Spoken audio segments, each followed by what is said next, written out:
ಇಲ್ವಾ? ಈಗ ಏನ್ ಮಾಡ್ತೀಯ? ಇದು ನನ್ನ ಊರು, ನನ್ನ ಏರಿಯಾ. ನಾನು ಬೆಂಗಳೂರಲ್ಲಿ ಕುತ್ಕೊಂಡ್ರೆ ಉಡುಪಿ ಮಂಗಳೂರು ವ್ಯಾಪಾರ ನಡೆದು ಹೋಗುತ್ತೆ. ನಾನು ಕೈ ಎತ್ತಿ ತಟ್ಟ ಅಂತ ರಿಯಲ್ ಎಸ್ಟೇಟ್ ತಗೊಂಡು ಹೋಗುತ್ತೆ. ಇದು ನಾಗೇಂದ್ರ ಕೋಟೆ ಕಾದು.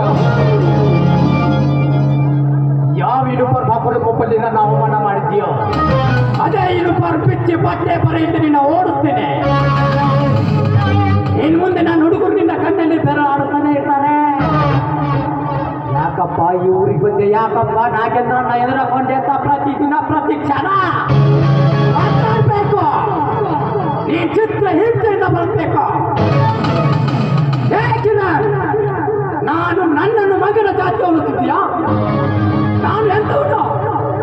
ನನ್ನ ತಂದೆ ಯಾವುದೊಂದು ನಿನಗೆ ಚೆನ್ನಾಗಿ ಗೊತ್ತು. ನೀನೊಬ್ಬ ನಾಲಯಕ್ಕೆ ಮೇಲೆ ಕೈ ಚೀಲ ಅಂತ ರಾತ್ರಿ ಕಣ್ಣಿಗೆ ಎಣ್ಣೆ ಬಿಟ್ಟುಕೊಂಡು ಬಂದ ಬೆಳೆಯನ್ನು ಮಾರ್ಕೆಟ್ಗೆ ತೆಗೆದುಕೊಂಡು ಬಂದಾಗ ರೈತರ ಗೋಣಿ ಮುರು ನಯವಂಚಕ. ಅಷ್ಟೇ ಅಲ್ಲ, 60 ಒಳ್ಳೆಯದು ಅರಸನವಂತೆ ಮೆರೆತಿದ್ದ ಆ ರಾಮನ ಆಸ್ತಿಯನ್ನ ನುಂಗಿ ನೀರು ಕುಡಿದ ನಾಲಾಯಕ್.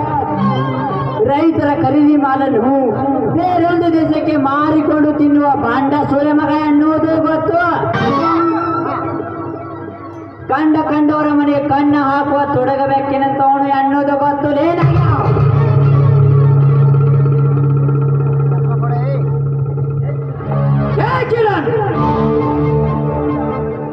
ಸಿಕ್ಕ ತಂಡಬರ ತುಳಿಗೆ ತಿಂದು ಹೇಗೆ ಕಂಪನಿಂದ ಹೋಗಬೇಕಿನ್ನು ಮುಂದೆ ಸಂಧಿಯಲ್ಲಿ ಇನ್ನೊಂದು ಬಿದ್ದು ಕಾಲು ನಂಬ ಬಡಕ ಇಲ್ಲಿ ಒಂದು ಟಮಟೆ ಬಾರಿಸಿದಂತಹ ಧ್ವನಿನ ಮಾತು ಗೊತ್ತಿದೆ.